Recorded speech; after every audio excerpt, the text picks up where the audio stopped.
সূরাতুল গাশিয়া এটার কিছু আয়াত আছে যেগুলো আমার কাছে খুব ভালো লাগে এবং আপনার সাথে এই অর্থটা একটু শেয়ার করার চেষ্টা করি। আফালা ইয়ানজুরুনা ইলাল ইবিলি কাইফা খুলিকাত, তারা কি দেখে না উটের দিকে যে কিভাবে তাদেরকে সৃষ্টি করা হয়েছে।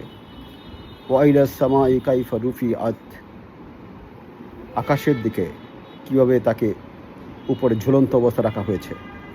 ওয়া ইলাল জিবালি কাইফা নুসিবাত, পর্বত রাশির দিকে পাহাড়ের দিকে কি দেখে না তাদেরকে কিভাবে খুঁটির মতো গেড়ে দেওয়া হয়েছে।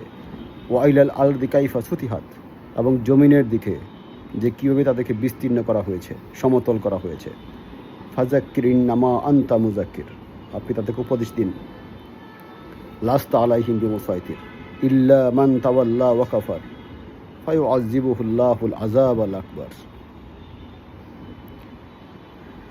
অথবা তাদের জন্য রয়েছে অনেক কঠিনতম শাস্তি। ইন্না ইলাইনা ইয়াবাহুম, অতঃপর অবশ্যই তারা আমার দিকে প্রত্যাবর্তন করবে। সুম্মা ইন্না আলাইনা হিসাবাহুম, এবং আমার কাছে তাদেরকে হিসাব দিতে হবে। এটা অর্থ অনেক কঠিন, পড়লে বুক কেঁপে যাবে।